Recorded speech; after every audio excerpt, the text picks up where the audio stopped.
Welcome. My name is Lars Koch. I'm a Secretary General for the Oxfam EBIS, Oxfam Denmark, and I've been the happy winner of being able to moderate this debate, this talk with Matthias Schmelzer, who I'll introduce in a second. Um, this is the final talk in the Beyond Growth talk serial. And I mean, we have been discussing topics on climate, on growth, on capitalism, on feminism, on fossil fuels, and I see this as a perfect end with Matthias, who is discussing, I mean, degrowth and how we link that to climate and global justice. The talk of today is called From Downscaling to Global Justice, on the need of linking climate reparations and degrowth. What we will do, some of you have been at the other talks and some of you are probably newcomers. We'll have an hour now and we'll finish at 6 sharp.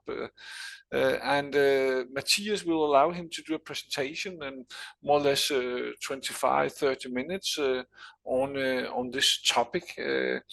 Then we encourage you to, during his presentation, write down your comments, your questions, your thoughts, what puzzles you, and then we'll have a Q&A session afterwards where you are welcome to write your questions in the chat, or you can also raise your hand and ask for the floor, and then ask your questions and have your comments to Matthias. We'll have this Q&A, and then we'll wrap up by the hour. Let me introduce Matthias. Matthias, you are, Matthias Schmelzer, an economic historian and climate activist from the University of Jena. Dr. Matthias, your interest cover a broad range of topics, including the social and economic history of the 20th century, the history of knowledge, environmental history, transnational history, and social movements and liberalism. This is quite broad.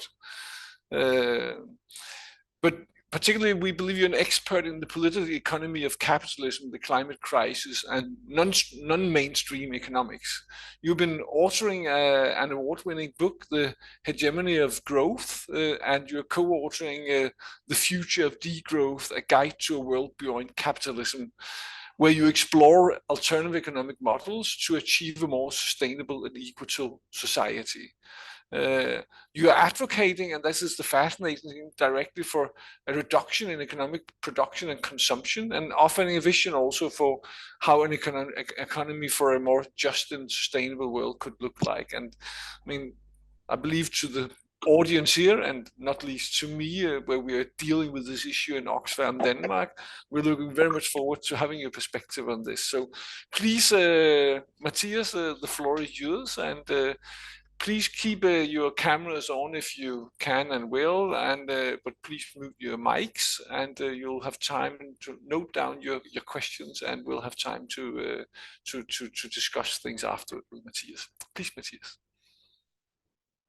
Yeah, thank you very much, Lars, for this very kind introduction. I'm glad that I can give this talk today. So I was invited to give a talk that is specifically focusing on the relation between degrowth and climate reparations. So I will not go into the introductory details of what the degrowth concept is about. But if there are questions on this, I'm very happy to go into this in the Q&A. So I share my screen and then dive directly into it. So the talk is entitled From Downscaling to Global Justice on the Need of Linking Climate Reparations and Degrowth. On the 17th October 2022, so last year in the fall, almost 30 scientists from Scientist Rebellion and activists from a Southern-led international group called Debt for Climate entered Germany's finance ministry, occupied the main representative hall, a balcony, and finance minister Christian Lindner's office, holding banners and partly gluing themselves onto windows and desks. I was part of this action. Outside, representatives from the most affected peoples and areas, MAPA, were giving interviews to the press underscoring the urgency of the demands. At Insight, we read a letter demanding the immediate cancellation of all Global South debt as a first step towards climate reparations.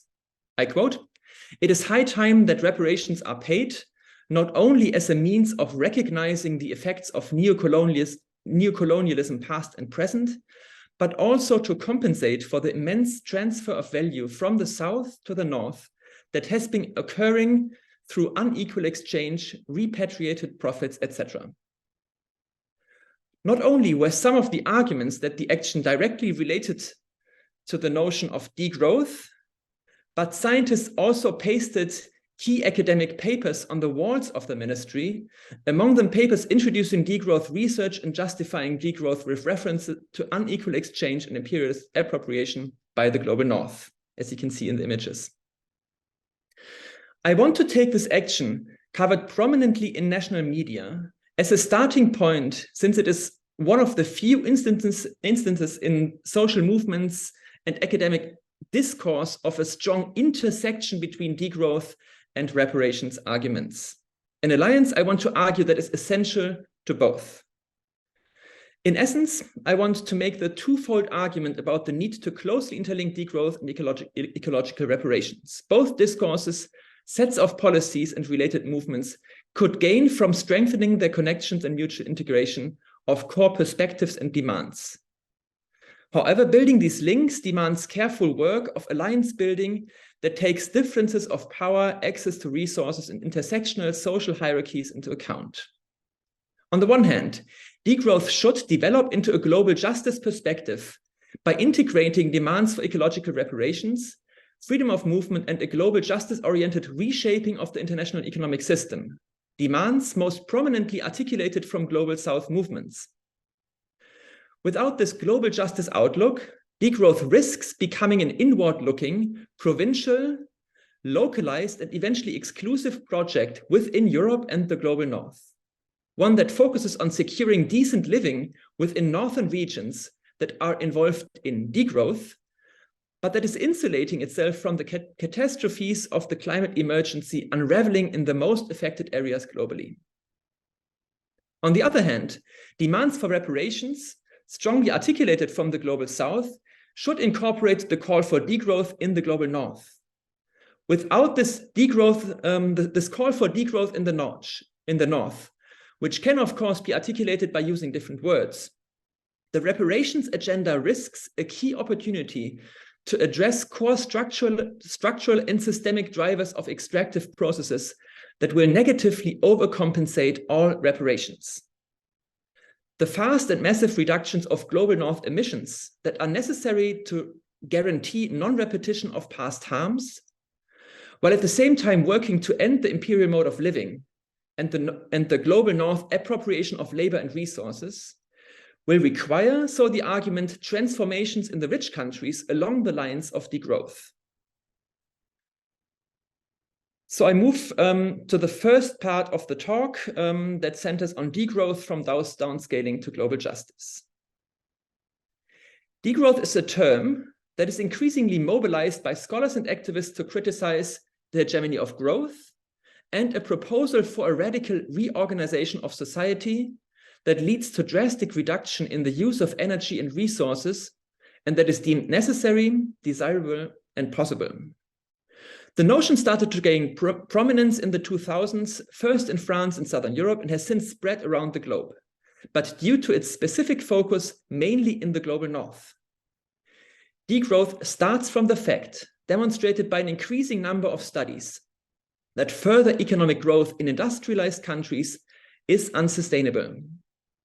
Even that if that growth is green or inclusive, or even as part of a transformative progressive agenda that massively invests in renewable energies and the sustainability transition, such as the Green New Deal, for example, even then industrialized countries cannot reduce the environmental impact, emissions, material throughput, etc., fast and sufficiently enough, while at the same time growing their economies. So the transformation needed in industrialized countries, if they are to reduce their emissions and environmental impacts fast enough to leave space for Global South countries to develop, will also lead to reducing the size of global North economies. While this need for sufficiency, a reduction of the material throughput for the most affluent, or an end to overconsumption may sound radical to many, it is increasingly common ground among ecologically oriented progressives.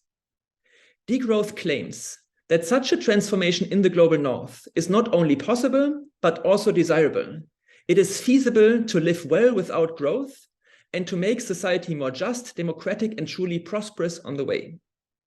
To do so, however, a fundamental political and economic reorganization of society is necessary, which aims at overcoming multiple structural growth dependencies inherent in the capitalist economy, from industrialized infrastructures to social systems to the ideological myth of growth societies. More specifically, degrowth can be defined, and this is from our book. So degrowth can be defined as the democratic transition to a society that, in order to enable global ecological justice, is based on a much smaller throughput of energy and resources, that deepens democracy and guarantees a good life and social justice for all, and that does not depend on continuous expansion for the stability of its societal institutions. There are a broad range of policies discussed in the degrowth literature that try to address this challenge of achieving social needs without limits. And I can't go into the details here, some are on the slides, but these policies include, amongst others, policies to support non-profit cooperatives and commons, income and wealth caps, a decommodification of social provisioning through universal basic services, open source technologies, reducing working hours, and a right to work, as well as caps on resource use. So in the second part, I want to analyze why degrowth needs to incorporate reparations. In a recent book, The Future is Degrowth, we argue that the repercussions of degrowth in industrialized countries on communities in the global South should be an integral part of the degrowth agenda, from export markets or tourism to the question of reparations. The key question here, which has not yet been dealt with enough, is how could this degrowth in the global North be managed in a way that actually overcomes global inequalities and does not deepen dependency, while also addressing centuries of colonial and ecological debt on the part of industrialized countries? There's a danger here that instead of understanding Deepak Chakrabarty's call for provincializing Europe as a call for actually decolonization, degrowth is framed mainly as living well with less, and thus becomes an inward-looking localist provincialism that is mainly concerned with not externalizing the cost of its lifestyles and sees this as effective internationalism. And indeed, as a humble lesson from decades of European saviorism that tried to solve the world's problems by intervening elsewhere, this latter perspective is understandable. As argued by Max Eil, summarizing a widely held view within the degrowth spectrum, I quote, "Degrowth in the wealthier world, which would reduce its material impact on the remainder of the planet, is the most effective internationalism, leaving more space for others to live." This was also partly our take when, by framing degrowth as an ecological global justice agenda, we claimed degrowth is in this sense internationalist. However, as Max Eil continues, I quote, "There is a thin line between modesty and myopia, an inward-looking ostrich syndrome in a country marked by imperial modes of living." Instead of confronting the complexities and conflicts of international solidarity, there might be the danger that degrowth becomes a self-sufficient, but also self-centered movement of localists that would in effect be complicit in silencing demands for supply chain justice, an overhaul of the international trade and financial system, and climate reparations. Further, the common argument that degrowth is a movement only for the North misses the opportunity to first challenge the indisputably global desire for the imperial mode of living, and second, to also challenge the growth imperatives imposed on the global south through, for example, structural adjustment, odious debt, or sanctions on countries that seek another path of development. How big is this danger of a degrowth myopia? And an analysis of existing degrowth literature suggests that the danger is actually there. While global injustices and the need to reverse these is very prominent on the analytical level, there's not much focus on these when it comes to policies. The call for reparations for the global south is not yet central or not even mentioned in key books on degrowth. And also there are no global justice politics in the often mentioned lists of degrowth policies, which mainly focus at the national or local level.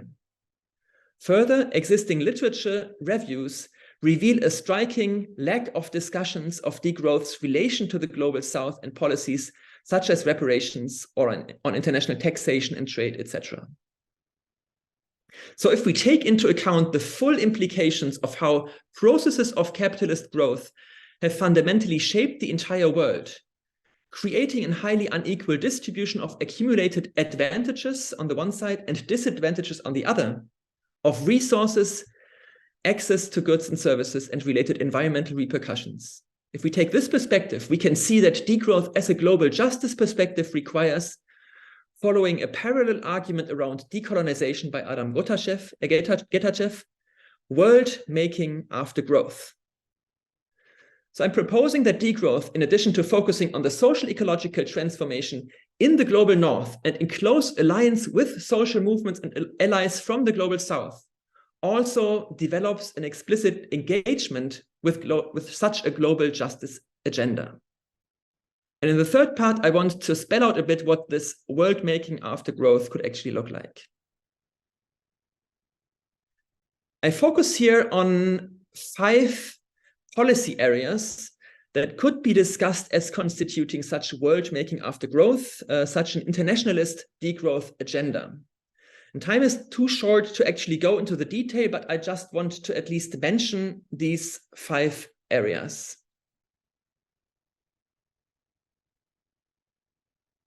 So the first is a call for provincializing the global north. Here I'm thinking of policies that basically stop the harm through policies focusing on setting societal limits and capping resource use in the global north, and all the degrowth policies that are actually necessary to make this happen. But this also includes moratoria on green extractivism, protection of indigenous land rights, or just transitions in the global south. The second set of policies are ecological reparations. And I think they are particularly central to degrowth, and this should be spelled out in more detail. As a first step, this includes full debt cancellation for the global south. And then there are proposals for unconditional cash transfers weighed by accumulated disadvantages, for massive funding of climate adaptation based on a fair share approach, as well as calls for massive technology transfers and knowledge commons. Furthermore, this area of climate or ecological reparations could also involve efforts mainly financed by the global north to actually clean up the ecological mess. So we're talking here about rewilding, drawing down carbon, land reform, etc., etc. Thirdly, such an internationalist degrowth agenda must also involve proposals for the transformation of international trade. The degrowth literature discusses here limiting long-distance, energy-intensive trade and reducing shipping and aviation, all aimed not just at reducing the ecological impact of trade, but also at a globally just delinking and deglobalization. To not fall into the trap of bioregionalist exclusive localism, such as extreme right-wing attempts to actually appropriate degrowth, which we can see in France, for example. A core concept here is open localism, which aims at increasing the movement of ideas and people while restricting the movement of commodities and capital. And this also includes fundamentally reversing the terms of trade through political programs of price stabilization, supply chain justice, and preferential trade agreements. Fourth, degrowth must also discuss the transformation of the international monetary and financial system. And I'm just mentioning some of the keywords now. Many of these needs to be discussed at length, and on all of these points, I think this is only the beginning. Much more development of positions and research is to be done. So this includes introduction of international forms of currency, such as the banker proposal by Keynes, special drawing rights for the global south, the entire discussions around tax justice, ending tax havens, introducing global social ecological taxes, capital controls, etc., etc. And the final area of internationalist degrowth policies should revolve around what I called governing the global commons. We're talking about here about global democratic institutions, rights of nature, open localism, and forms of freedom of movement, which also include the right to of climate refugees to actually enter the privileged parts of the global institutions. So much for a quick run through what a degrowth agenda for world making after growth should also entail. In addition to the focus on the transformations within the global north parts of the globe. And as you see from this list, this is still much more in the making and more a proposal for actually deepening the debate within the degrowth circles and adding these perspectives which are so far lacking.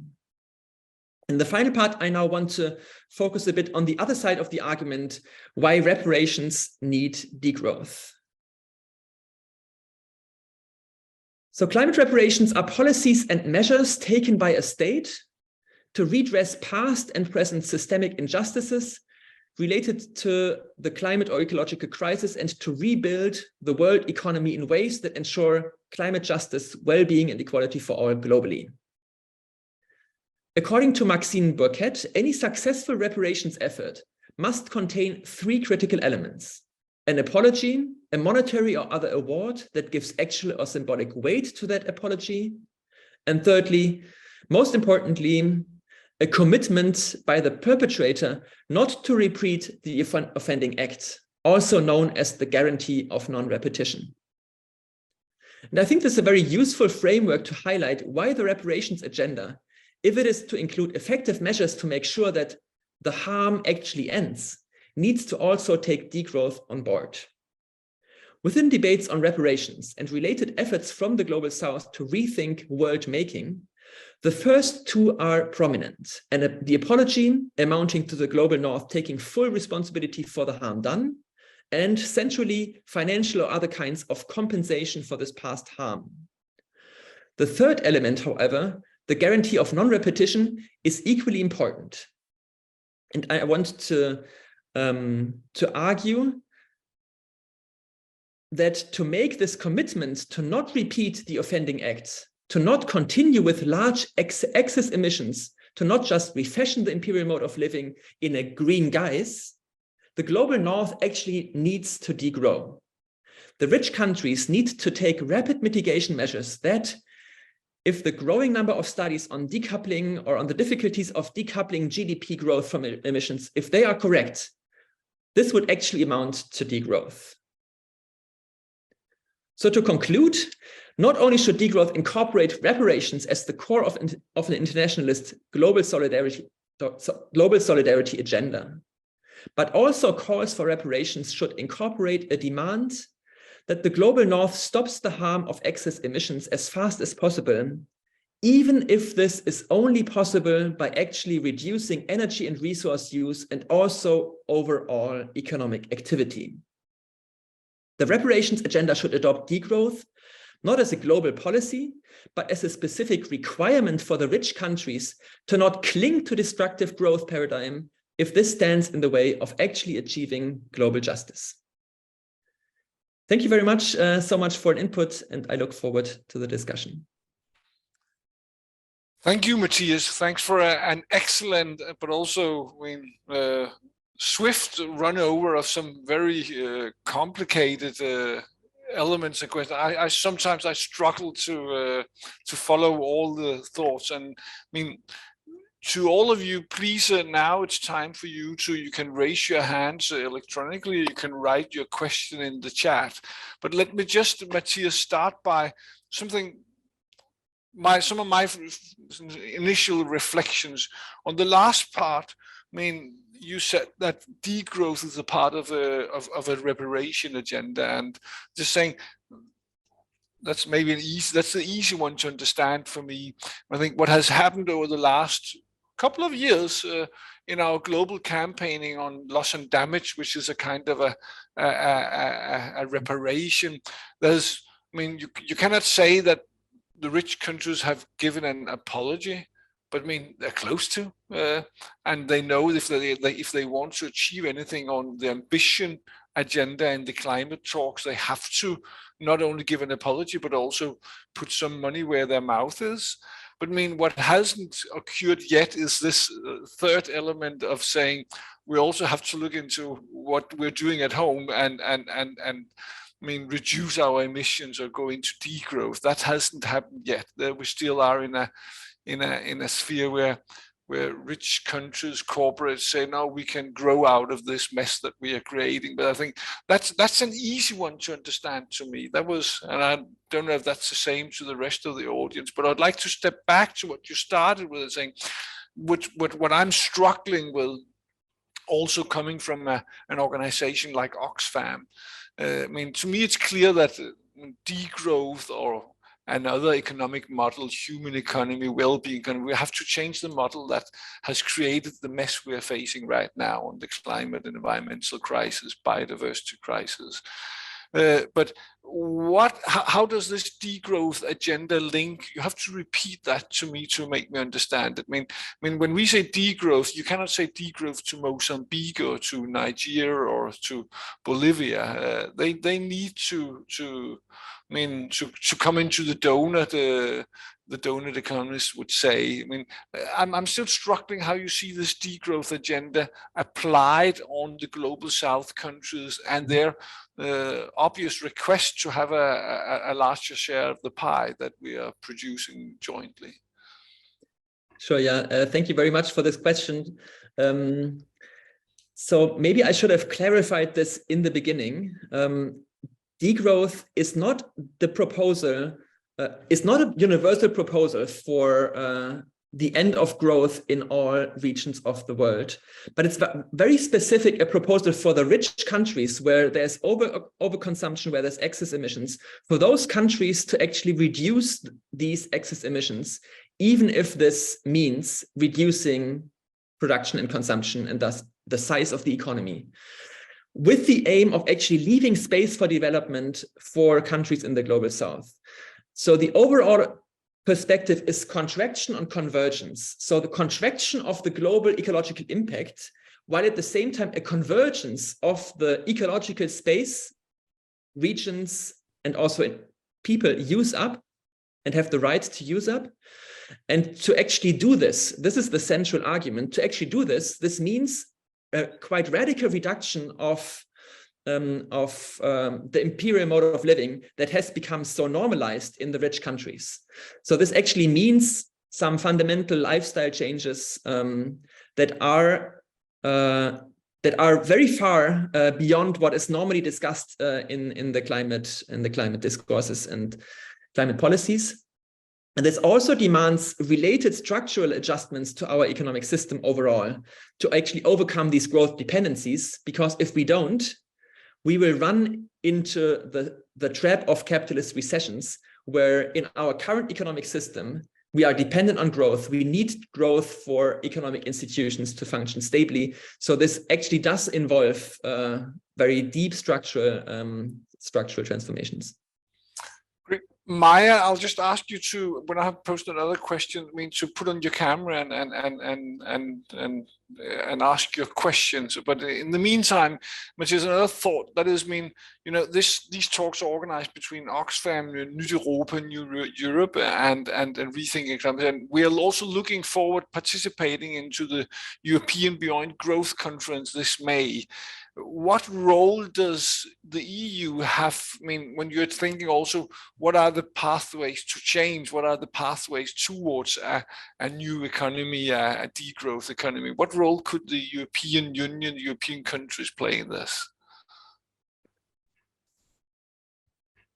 I think Europe will likely play a central role in this. I mean, first of all, degrowth is most prominent here. It started in Europe, and I think it makes a lot of sense to focus on Europe, but also North America. This is a more recent development that the discussion is also starting there as well as in other regions of the rich world.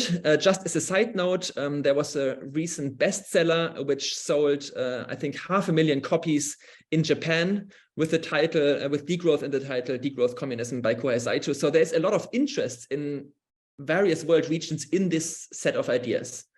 And if we think through how realistically such a transformation could happen, it will likely not be a single nation state, but it will, because this will be very difficult in and of itself. It will be much more easy if there's a region of countries actually going down that path. So I do think that the European level and also the European institutions could play a key role in this. And it's interesting to see that there's actually this interest for this large high-level conference to be happening this May in Brussels.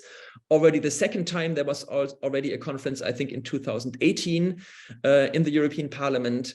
So there seems to be, at least in parts of the political spectrum, there seems to be some interest in this, which is quite remarkable, given that if we look at the political spectrum of throughout all of Europe, but it's basically the same worldwide, there are hardly any political actors, any political parties that do not promote economic growth as part of their policy agenda. So this is quite a remarkable step, and I look forward to these developments deepening, given the further developments of the ecological crisis becoming more dramatic. I think there will be a lot of need to actually societies being forced to look more deeply at these types of more radically seeming alternatives. Thanks. Maya, are you online and can speak for yourself, or should I should I read up your question? It links perfectly to what Matthias just talked about. Then I will read it's in the chat. I mean, Maya asked, this idea of degrowth, isn't that dependent on a global consensus for the strategy? And you could say, what are the implications of the global impact of degrowth in the global north? I mean, but there's kind of two elements of this question. I mean, so in the whole debate around degrowth and the related scholarship, the arguments are very strong regarding the critique of economic growth and green growth. And there is also a lot of research on the policy institutions that we need for the change. But on the transformation and the power behind it, and on how to actually move towards degrowth, good answers are lacking overall. And some of these deep questions that are behind the question of transformation are not unique to degrowth, but I think are more general questions for anyone trying to give an answer to how do we actually achieve climate goals, 1.5 or 2 degrees or whatever they may be. And I think this question of a global consensus is along these lines. So we do, on some level, yes, we do need some forms of global consensus to reach climate goals. But I think there is a lot of leeway for certain regions to actually step up and move in a certain direction. And I think with regard to excess consumption, I think it needs some regions to actually take some first steps and go in this direction and basically shift the priorities from we stick to the current economic model, which forces economic growth, to actually prioritizing people and the planet over and be more flexible with regard to the economic system. And with regard to the second part of the question, the implications of degrowth globally, this is exactly why I made the argument that degrowth also needs some kind of global justice agenda, because otherwise the global repercussions could be disastrous in some regions. For example, a breakdown of aviation and related tourism could be devastating for regions that currently highly depend on this. And so we need some forms of explicit engagement with these problems and of some forms of actually organizing just transitions out of these dependencies that are currently there, for which I would argue the global North, Europe, should actually step up and pay the price. And Lars, you made the argument in the beginning that in the current negotiations around loss and damage, we are already moving in that direction. But I'm very hesitant with the development so far. I mean, there were some institutions created at the last COP, but it's totally unclear whether and from whom and how much finances will actually come through this. So it's still all up in the air. And I think the nitty-gritty questions that relate to giving up privileges and power in this regard, they've not been resolved at all. Exactly, that's what I also read in your third element. I mean, this giving up the power and our own consumption, that's not really on the table yet. Neither is actual finance. I'm happy to see that. I mean, you people out there, you're much smarter than I am. You don't have any questions. You understand everything, or you might. You're welcome to come forward. Still, there's one thing that you mentioned, Matthias, which puzzled me. You said, I mean, any party from left to right, they don't question growth. I mean, it's a killer. I mean, if you go out in the political space and says, I'm anti-growth, then you're dead. So that's, but some green parties, some feminist thinkers, they are starting to questioning growth and discussing other values. But I mean, you also, I mean, compared to others, and also with in the internal discussions in Oxfam, where we say human economy, and we say well-being economy, and we say all other nice, we're trying to make a positive vision. You say degrowth, period. And is that strategically smart? I mean, or I mean, you must have been thinking about that, because it is, I mean, provocative. If you do that on Twitter, you'll be killed. Huh? Yep. I do so on Twitter, I get killed at least.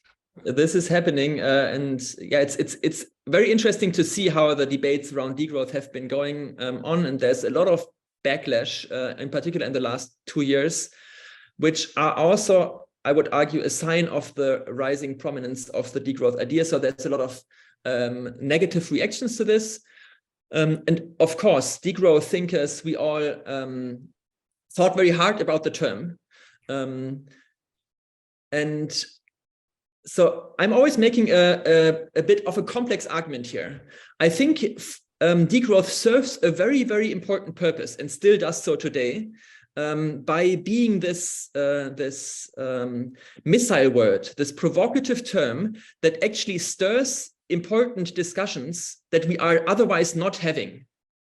And I think this is vitally important if we are serious about sustainability, because we've had these discussions about nice visions that actually are win-win situations, where we have sustainability and growth, where we have green and growth, if all-inclusive growth.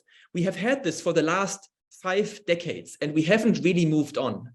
And there are reasons for this. And I think we need to actually look into deeply look into the integral relationships between the economic structures that are expansionary by design and these negative ecological and social outcomes.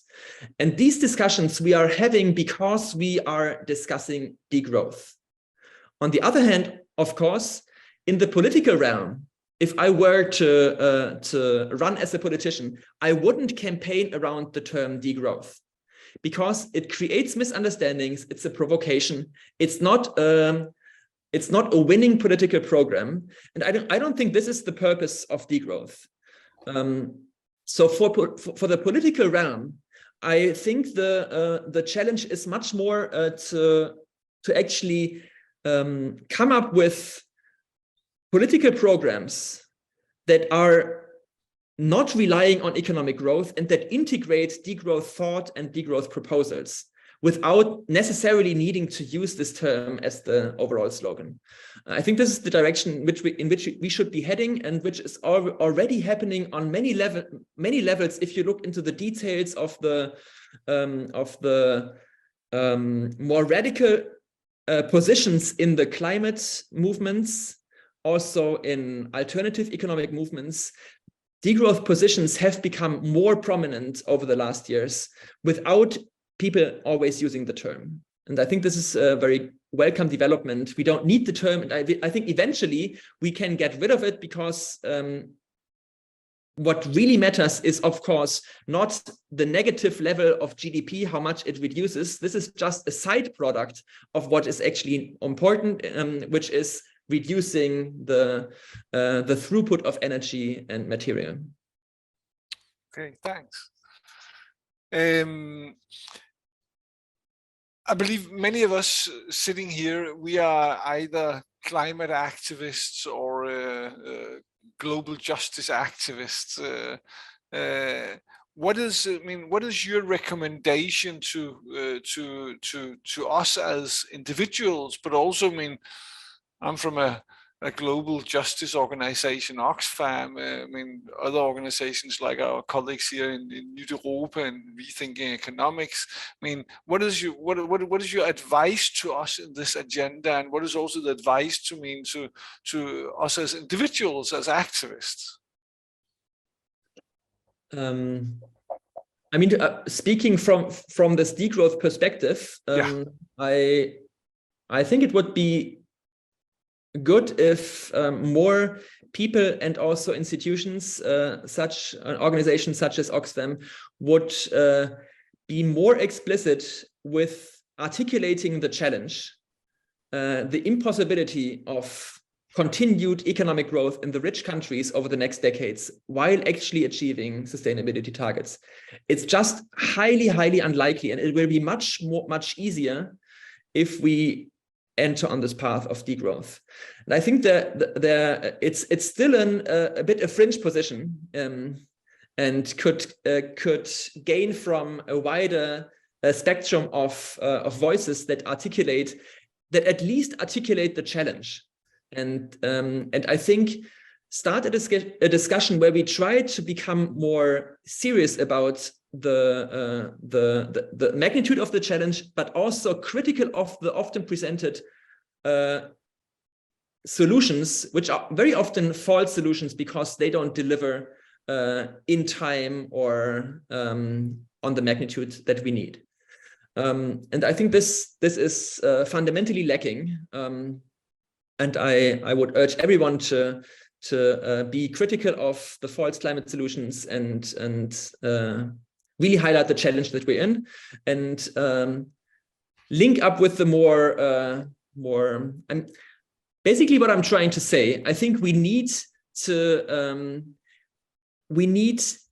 all step out more out of the comfort zones in which we became socialized, because very fundamentally, we are in a climate emergency, and many of us are still living lives and doing politics as if we were in the 1970s.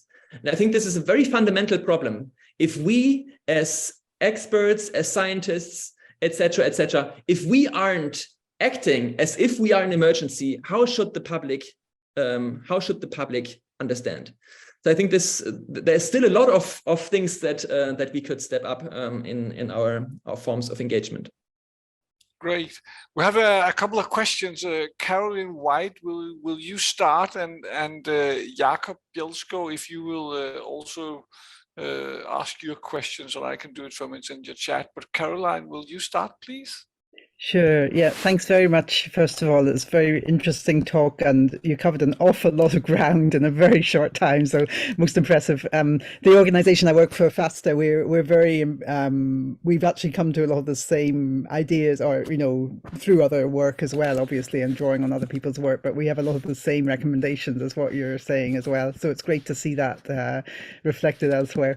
I just had one comment. I definitely agree with your emphasis on the need to acknowledge and address the effects of colonialism and the relationship between the global north and the global south.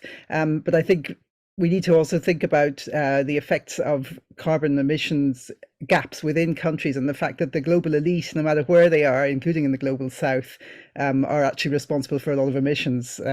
So having a system where we're basically shoring up the behavior of an elite that's doing a lot of damage, no matter where they are, obviously isn't going to solve our problems. So I think, as you say, some kind of partnership is needed, and between different countries, including in the global north and the global south, that helps to address that and helps to make sure that we don't have an elite.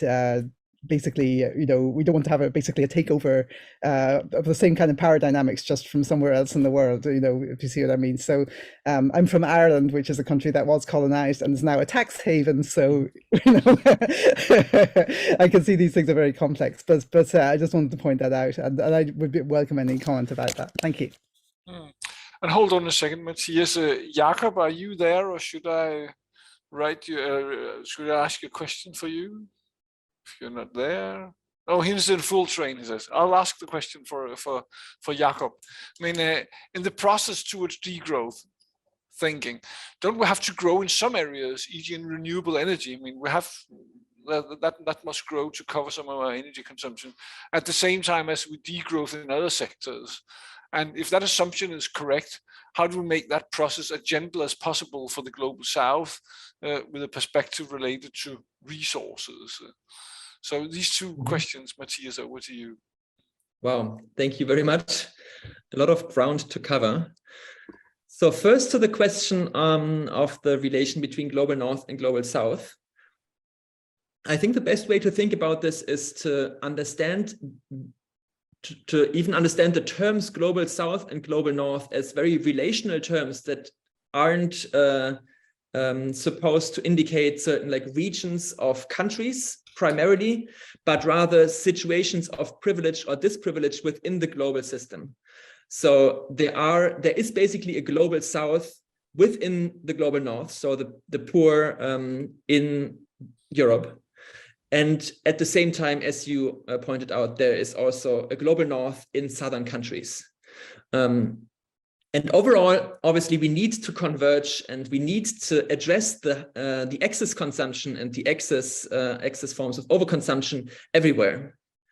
So, for within Europe, a lot of the degrowth policies actually focus on exactly this, and make a strong argument that without addressing carbon inequality within Europe, within the global north, there is no way we can achieve climate targets. And we are not doing this. We are still letting the millionaires fly around in private jets. How should normal people understand that there is an urgent need to drive less car, or an urgent need to change the heating system in the homes? It's just not, it will not work. And also if you look at the numbers, they are staggering. The differences of carbon consumption, even within the European Union, between the largest 1% and the lower half of the population, I think is on the magnitude of more than 10 per person.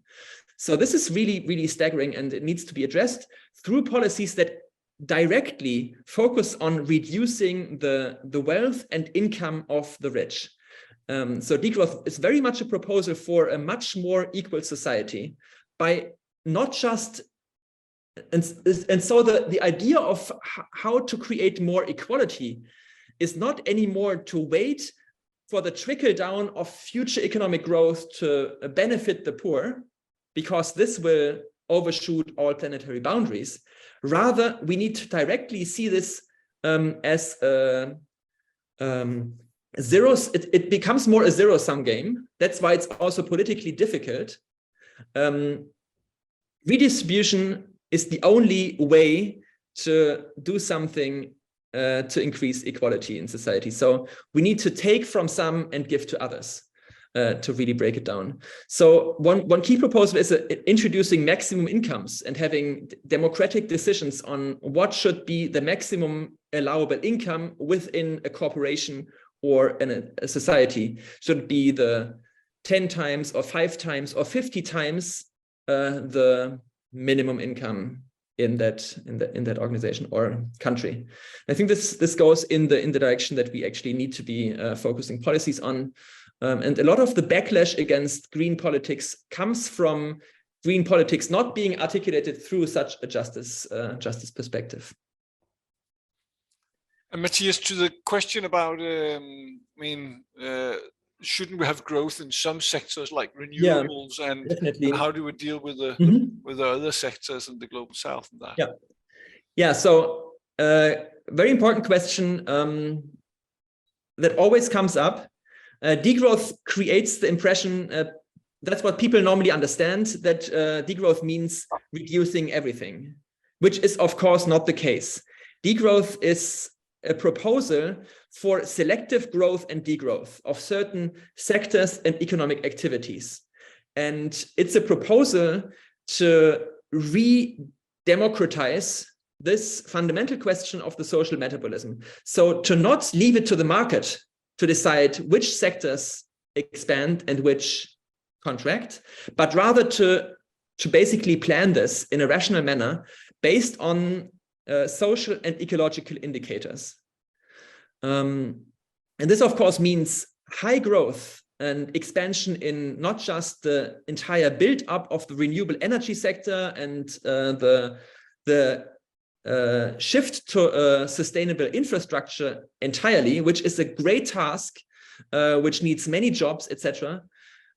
So with regard to this, degrowth is not very different from Green New Deal proposals for using public money, investing in these necessary tasks, using public programs such as climate jobs, etc., to organize this.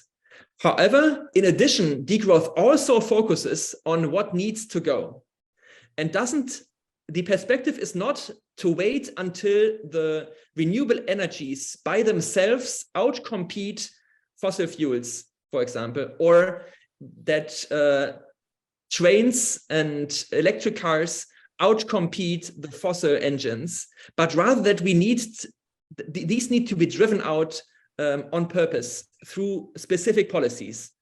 So this is the perspective that, and with this regard, it's very much selecting and selective with regard to this. And that is controversial.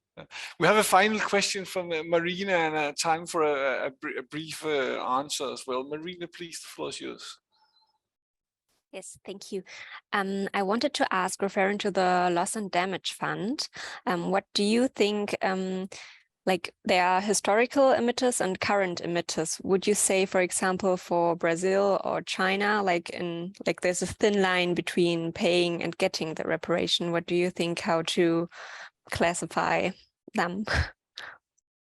I mean, this is all very, very complex. And I mean, also, if you just look at historical, what does it mean? When does it start? Is it 1850 or is it 1950?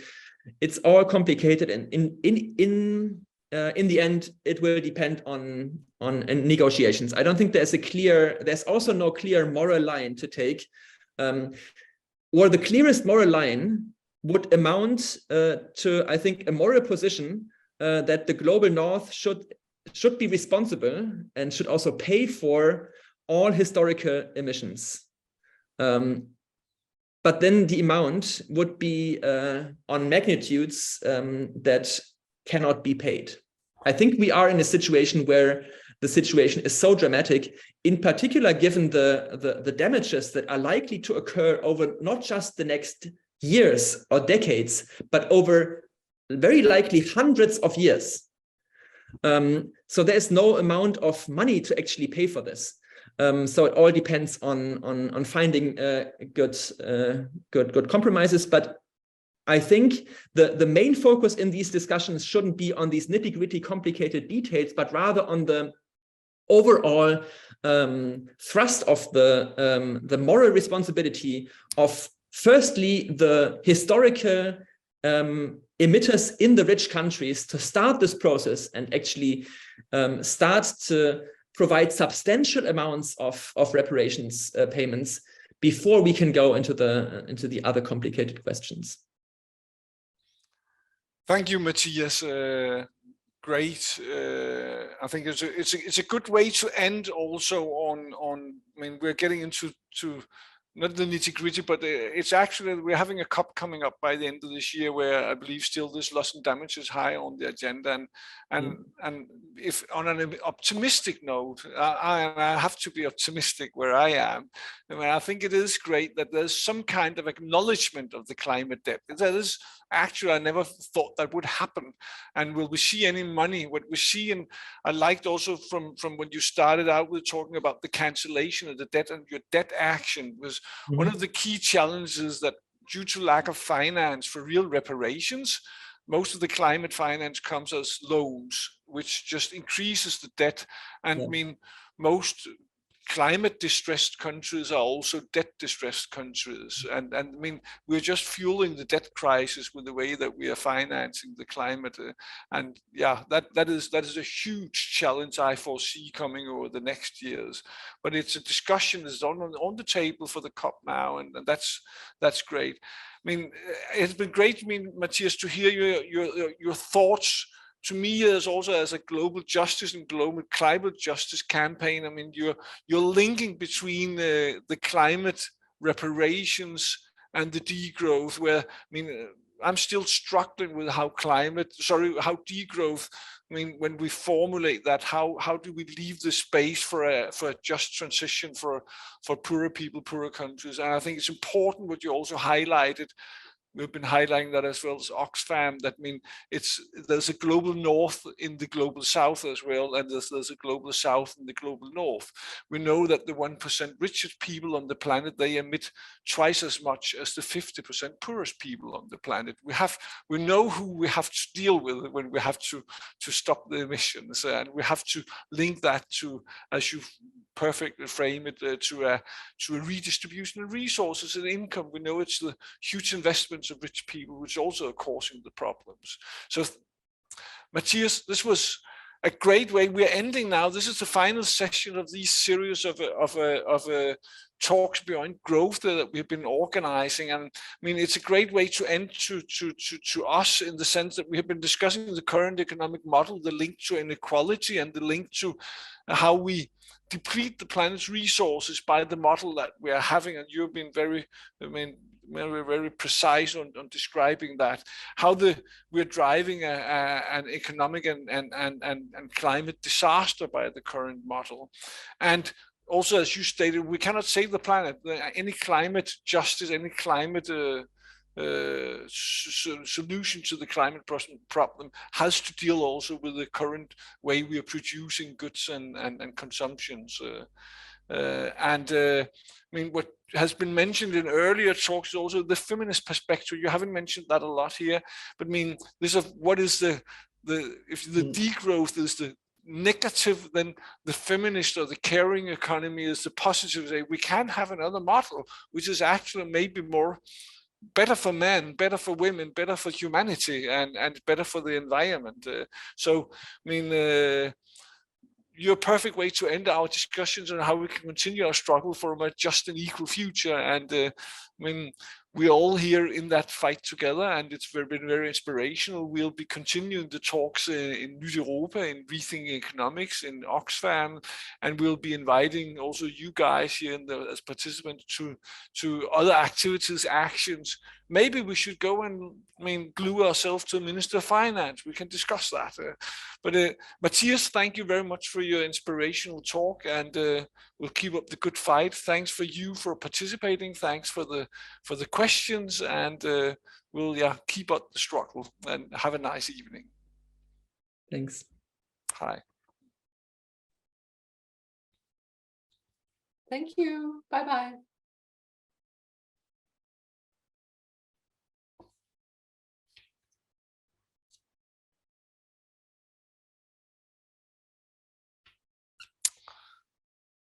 And thank you, Matthias.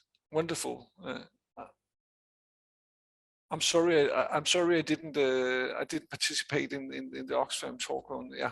To me, this is a heated debate internally in Oxfam. You met Max Lawson, who you probably also know. Do you know him on previous meetings or?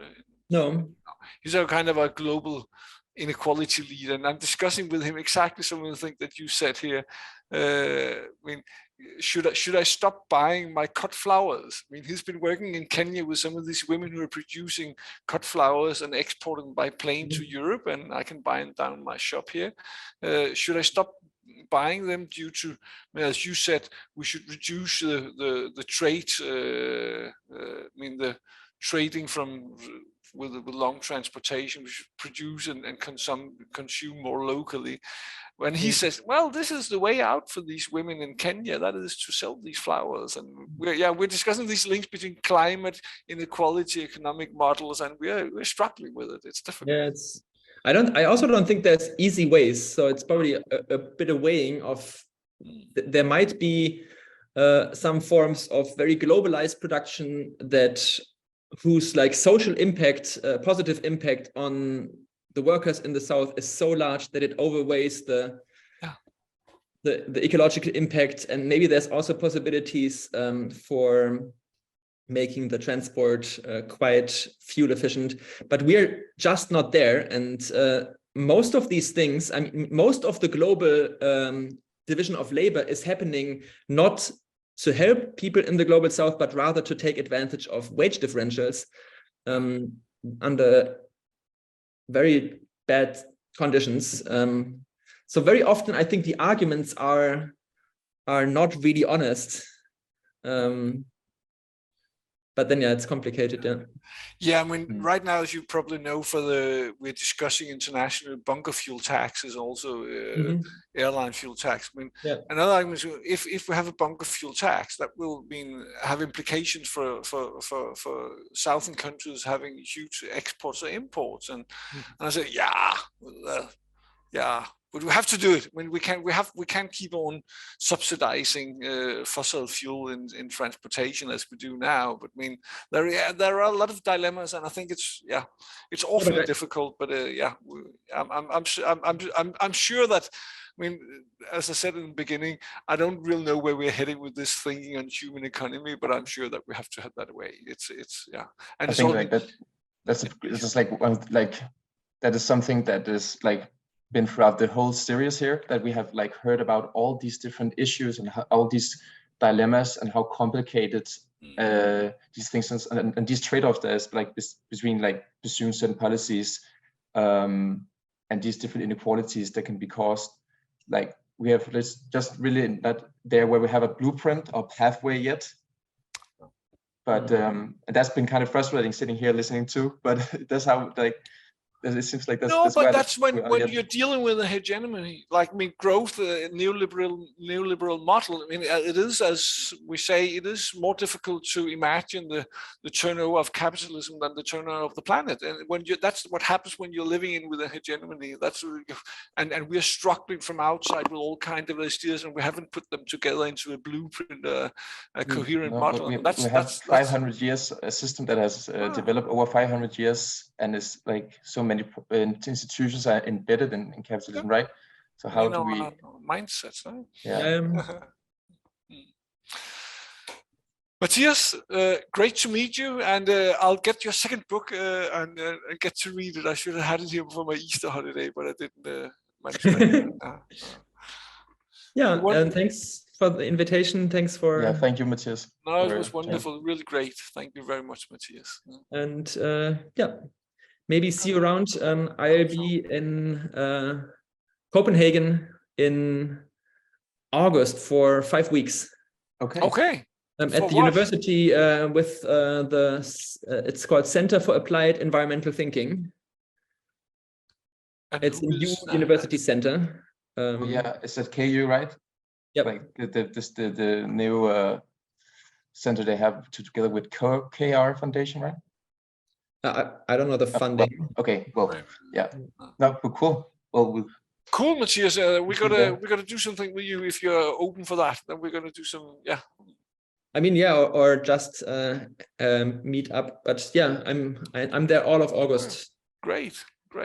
Mm. Who are you? Who are the researchers, professors you are dealing with here? I'd have to look it up. It was a while ago.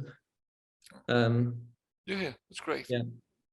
Thank you, Matthias. I'm looking forward to see you in Copenhagen. At least it's a good time of the year to come to Copenhagen. Yeah, definitely. Have a nice evening. yeah. Have a nice evening, Bye. you too. Thank you. Bye.